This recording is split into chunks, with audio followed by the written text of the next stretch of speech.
अस्सलाम वालेकुम। आज की वीडियो हम एक इम्पॉर्टेंट डिजीज़ की बात करेंगे which is known as celiac disease.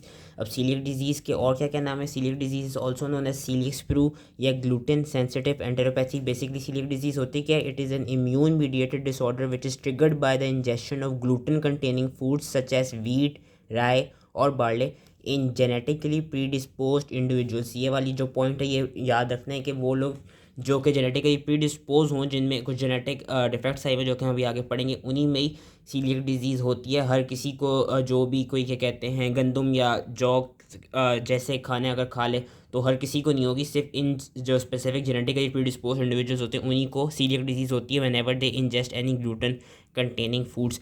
अब इसकी पैथोजेनेसिस क्या है? इसकी पैथोजेनेसिस इंपॉर्टेंट है। बेसिकली जो अल्कोहल सोल्यूबल फ्रैक्शन होता है ग्लूटेन का which is also known as gliadin, यही एक इंपॉर्टेंट फैक्टर है जो कि डिजीज़ प्रोड्यूस करा रहा होता है। होता क्या है कि हमारी बॉडी में जब भी हम कोई ग्लूटेन डाइट लेते हैं तो उससे जो ग्लूटेन होता है वो स्मॉल इंटेस्टाइन के लेवल पे जाकर जो लुमिनल और जो ब्रश बॉर्डर है वहाँ पे वो डिफरेंट एंजाइम से वो फिर डाइजेस्ट हो जाता है। जो लार्ज ग्लूटेन का मैक्रो मॉलिक्यूल होते हैं वो स्मॉल माइक्रो मॉलिक्यूल्स में, सिंपल मॉलिक्यूल्स में वो कन्वर्ट हो जाता है। उसमें से वो जो एक मॉलिक्यूल में कन्वर्ट होता है which is 33 amino acid long peptide which is known as alpha ग्लाइडिन।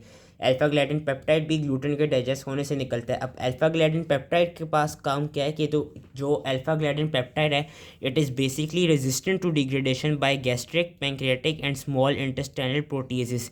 ये किसी भी उनसे मतलब डिफरेंट तरह के प्रोटीजेस से जो अल्फा ग्लाइडिन है वो डाइजेस्ट नहीं होता।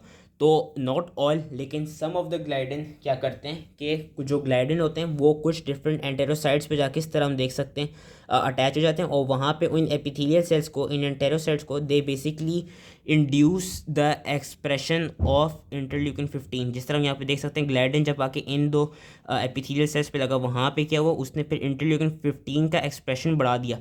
इंटरल्यूकिन 15 का एक्सप्रेशन जब बढ़ेगा तो उससे होगा क्या कि जो स्मॉल इंटेस्टाइन के अंदर जो इंट्रा एपिथेलियल लिम्फोसाइट्स होते हैं ना, जो कि CD8 लिम्फोसाइट्स होते हैं, बेसिकली इंटरल्यूकिन 15 इन इंट्रा एपिथेलियल लिम्फोसाइट्स को, ये जो CD8 लिम्फोसाइट्स हैं इनको बेसिकली प्रोलिफरेट और एक्टिवेट कर देती है। अब जब ये प्रोलिफरेट और एक्टिवेट हो जाते हैं उससे होता क्या है कि ये जो इंट्रा एपिथेलियल लिम्फोसाइट्स होते हैं इनमें हम देख भी सकते हैं, नजर आ रहा है छोटा सा पिंक पिंक, इनमें बेसिकली एक प्रोटीन होती है which is known as NKG2D। This is expressed by these intraepithelial lymphocytes. This NKG2D is basically a natural killer cell marker and it is also a receptor for MICA। ठीक है, ये चीज़ याद रखनी कि जो NKG2D है it is basically a receptor for MICA and also a natural killer cell marker। अब होता क्या है कि जो एंटेरोसाइट्स होते हैं बेसिकली ग्लाइडिन ने कुछ एंटेरोसाइट्स को इंड्यूस कर दिए होते हैं कि वो जो सरफेस अपने सरफेस पे MICA को वो करें, अपना ज़्यादा से ज़्यादा एक्सप्रेस करें। होता है कि जो ये वाले एंटेरोसाइट्स होते हैं जो कि MIC एक्सप्रेस कर रहे होते हैं, ये MIC एक्सप्रेस जिनमें बेसिकली हो रहा होता है, तो वो जो इंट्रा एपिथेलियल लिम्फोसाइट्स जो होते हैं विद देयर NKG2D रिसेप्टर, वो जाके इन एंटेरोसाइट्स के साथ जाके इनके MICA रिसेप्टर के साथ, बेसिकली ये जो रिसेप्टर है ये इसके साथ कंपोनेंट के साथ अपने सबस्ट्रेट के साथ जाके बाइंड करता है और इसके बाइंड होने से होता क्या है, एपिथेलियल डैमेज होता है। जब एपिथेलियल डैमेज हो जाते हैं तो उस एपिथेलियल डैमेज की वजह से होता है कि जो कि हम यहाँ पे देख भी सकते हैं कि ये जो दो एंटेरोसाइट्स थे, जो दो एपिथेलियल सेल्स से इनका डैमेज हो गया।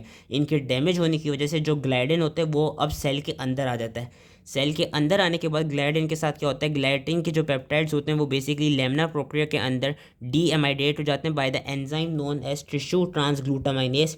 टिश्यू ट्रांसग्लूटामाइनेस ग्लाइडिन को कन्वर्ट कर देता है डीएमाइडेटेड ग्लाइडिन में। अब ये डीएमाइडेटेड ग्लाइडिन क्या करेगा, ये डीएमाइडेटेड ग्लाइडिन बेसिकली जो भी एंटीजन प्रेजेंटिंग सेल्स होते हैं उनके ऊपर जो ह्यूमन ल्यूकोसाइट एंटीजन DQ2 या DQ8 जो होता है, HLA-DQ2 और HLA-DQ8, उसके साथ जाके ग्लाइडिन कंबाइन करेगा। और जब वो कंबाइन कर लेगा इन HLA-DQ2 या HLA-DQ8 प्रोटीन के साथ, देन वो क्या करेगा, वो जो हमारे CD4 लिम्फोसाइट्स होते हैं उनको बेसिकली उनको एक्टिवेट कर देगा and it would basically lead to stimulate these cells and lead to production of different cytokines। जब वो different cytokines प्रोड्यूस होंगे तो उन cytokines के प्रोड्यूस होने की वजह से भी क्या होगा, फर्दर इन्फ्लेमेटरी रिएक्शन होगा, फर्दर एक्सेसरबेशन हो जाएगी इन एपिथेलियल सेल्स की। और हम देख सकते हैं कि CD4 लिम्फोसाइट्स में B सेल्स को भी वो करते हैं, एक्टिवेट करते हैं, और इनके एक्टिवेशन की वजह से ही क्या होगा, डिफरेंट एंटीबॉडीज़ प्रोड्यूस होंगे जो हम आगे पढ़ेंगे, जो कि सीरोलॉजिकली इंपॉर्टेंट होती हैं, जो कि हम डिटेक्ट करते हैं सीलियक डिजीज़ में फॉर डायग्नोसिस। तो ये सारी पैथोजेनेसिस थी बेसिकली सीलियक डिजीज़ की। और सीलियक डिजीज़ का ये रखना है कि हर किसी में नहीं होगी, ये सिर्फ इन इंडिविजुअल्स में होगी जिनके पास क्या हो, जिनके पास स्पेसिफिक क्लास 2 HLA-DQ2 या HLA-DQ8 वाली प्रोटीन्स हो। वो जेनेटिकली प्रीडिस्पोज इंडिविजुअल्स जिनके पास HLA-DQ2 या HLA-DQ8 प्रोटीन्स हो अपने एंटीजन प्रेजेंटिंग सेल्स में, उन्हीं इंडिविजुअल्स को वो हो सकती है सीलियक डिजीज़ हो सकती है। यही जेनेटिकली प्रीडिस्पोजिशन है। या वो इंडिविजुअल्स जिनमें कुछ पॉलीमॉर्फिज्म्स आए हुए हैं डिफरेंट तरह के, जिसकी वजह से एपिथेलियल फंक्शन प्रॉपर्ली रेगुलेट ना हो पा रहा हो और ग्लाइडिन ज़्यादा से ज़्यादा अंदर जा रहा हो, उन इंडिविजुअल्स में भी हमको सीलियक डिजीज़ मिल सकती है। तो मैं ये चीज़ जो मैंने बोली थी जो कि इंपॉर्टेंट थी, इसके पैथोजेनेसिस दोबारा एक दफ़ा रिपीट करता हूँ अब टेक्स्ट से कि the alcohol soluble fraction of gluten which is known as gliadin, it contains the most of the disease producing components. gliadin disease कराता है। gluten is digested by luminal and brush border enzymes into amino acids and peptides including a 33 amino acid which is known as alpha gliadin peptide. अब this alpha gliadin peptide is basically resistant to degradation by gastric, pancreatic and small intestinal proteases.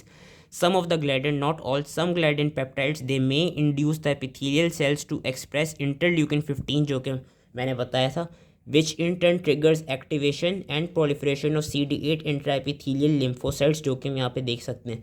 These lymphocytes they express NKG2D, a natural killer cell marker and a receptor for MICA, and enterocytes that had been induced to express surface MICA in response to stress are then attacked by NKG2D expressing intraepithelial lymphocytes, and the resulting epithelial damage जो कि यहाँ पे हुआ है, the resulting epithelial damage may enhance passage of other gliadin peptides into the lamina propria where they are deamidated by tissue transglutaminase जो कि हम यहाँ पे देख सकते हैं।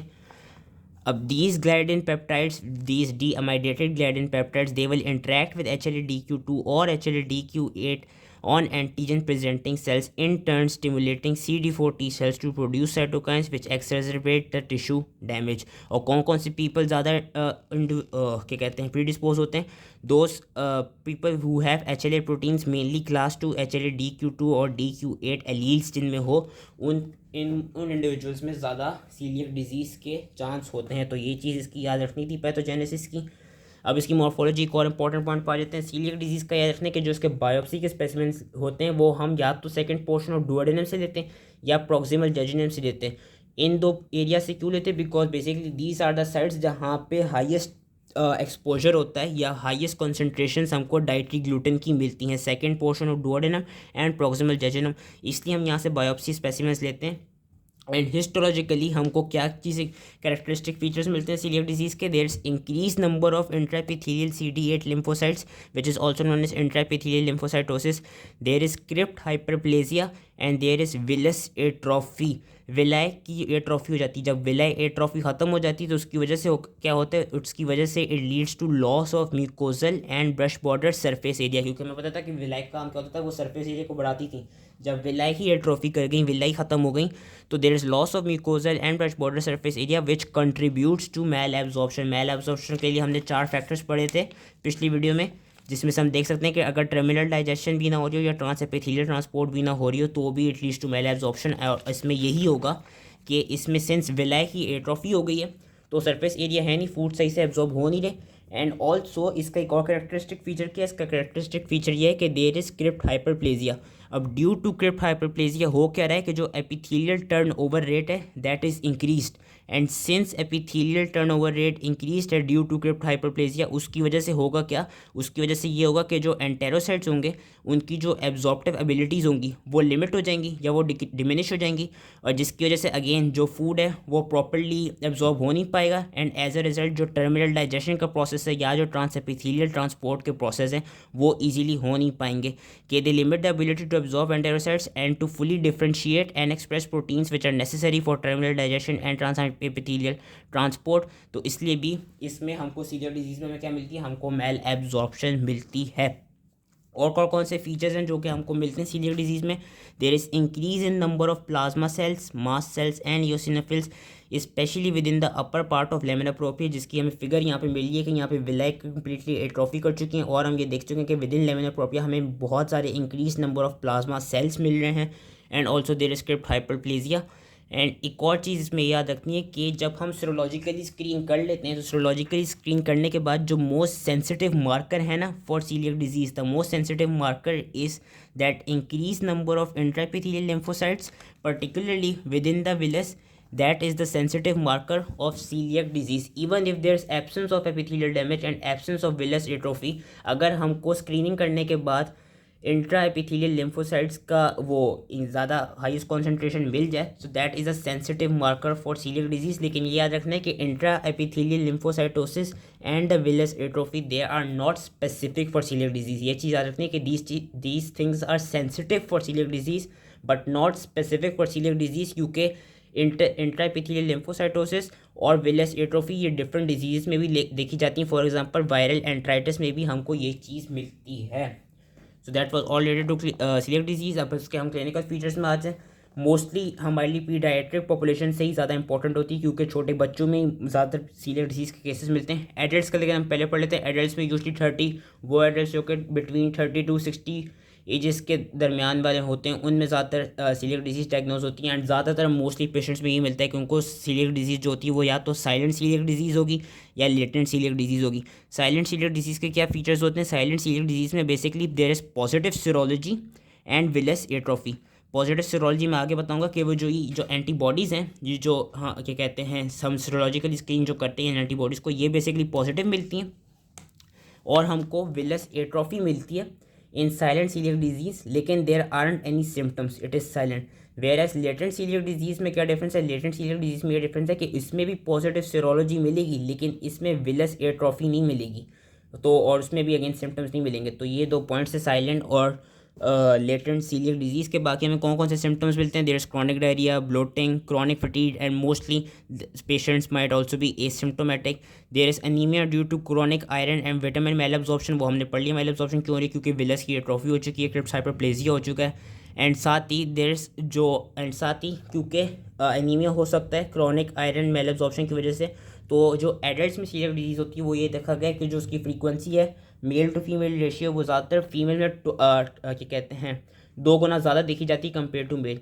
और फीमेल्स में हमको ट्वाइस फ्रीक्वेंसी इसलिए मिलती है क्योंकि के वुमेन में मेंस्ट्रुएशन होती है, मेंस्ट्रुअल ब्लीडिंग होती है जिससे अगेन जो आयरन के लेवल्स हैं वो डिक्रीज हो जाते हैं और आयरन की एब्जॉर्प्शन अगर प्रॉपर्ली हो ना रही हो तो उसकी वजह से हमको फीमेल्स में ज़्यादा मिलती है. और इसके अलावा हमें कौन कौन से सिम्टम्स मिल सकते हैं? हमको इचीनेस मिल सकती है, ब्लिस्टरिंग स्किन लीजन्स मिल सकते हैं, डर्मेटाइटिस मिल सकता है और ये सिर्फ 10% ऑफ डर्मेटाइटिस हर्पेटिफॉर्मस मिल सकता है. ये सिर्फ 10% पेशेंट्स में देखा जाता है. अगर ये चीज़ नहीं भी याद हो तो कोई इतनी इंपॉर्टेंट बात नहीं. हमको हमारे लिए जो मोस्ट इंपॉर्टेंट चीज़ है वो है related to our paediatric population. हमारे छोटे बच्चों में पीडियाट्रिक पॉपुलेशन में जो सीलियक डिजीज़ होती है वो ये देखी गई कि वो मेल और फीमेल रेशियो सिमिलर, दोनों को सिमिलरली अफेक्ट करती है, मेल्स को भी फीमेल्स को भी. और इसमें हम it will be presented as malabsorption और एटिपिकल सिम्टम्स. एंड ये होती कब है? ये यूजली तब देखी जाती है जब हम जो छोटे बच्चे होते हैं जो 6 से 24 माह के बच्चे होते हैं जब उनकी डाइट में ग्लूटेन कंटेनिंग फूड्स को जब इंट्रोड्यूस कराया जाता है तभी हमको क्या कहते हैं. और जब उनमें इस तरह के सिम्टम्स मिलते हैं उसी से हमको डायग्नोज कर लेना चाहिए कि देयर इज़ अ चांस कि उनमें सीलियक डिजीज़ हो. कि वो small kids जो which are between 6 and 24 months of age, when they are introduced to a gluten diet they might manifest symptoms of irritability, abdominal distension, anorexia, chronic diarrhea, failure to thrive, weight loss और muscle wasting. And कुछ children जिनमें non classical symptoms देखे जाते हैं वो usually थोड़ा older edges में हमको उनके सिम्टम्स मिलते हैं. There is complaints of abdominal pain, nausea, vomiting, bloating और कॉन्स्टिपेशन. दीज आर जो इंटेस्टाइनल सिम्टम्स. जो एक्स्ट्रा इंटेस्टाइनल कंप्लेंट्स हमें मिलती हैं these are usually arthritis, aphthous stomatitis, iron deficiency anaemia, delayed puberty and short stretcher.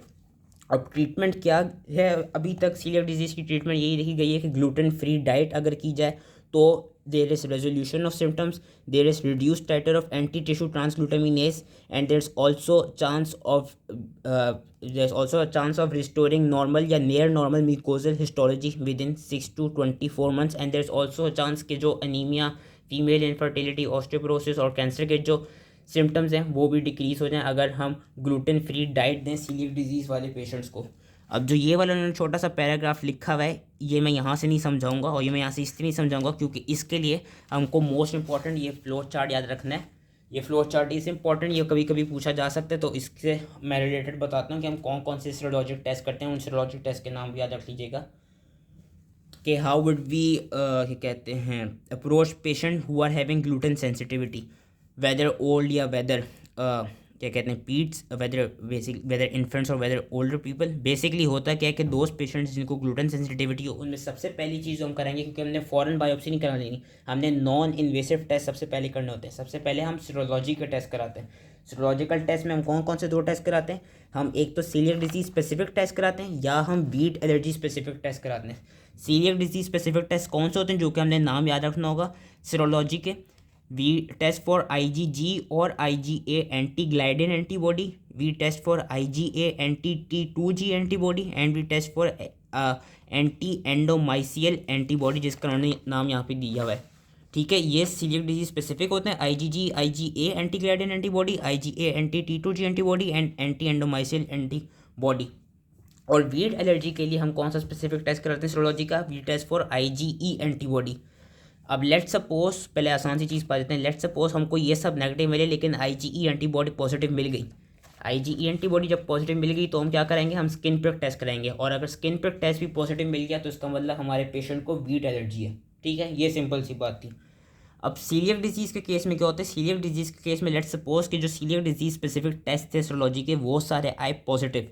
जब वो positive आएंगे, so what would we go for? We would go for genetic testing for HLA-DQ2 और HLA-DQ8 हेट्रोडाइमर्स, क्योंकि मैंने ये कहा था कि जो ये वाली जेनेटिकली प्रीडिस्पोज इंडिविजुअल्स होते हैं उनमें ज़्यादा चांस होता है, ज़्यादा चांस नहीं होता, उन्हीं में ही ज़्यादातर सीलियक डिजीज़ देखी जाती है।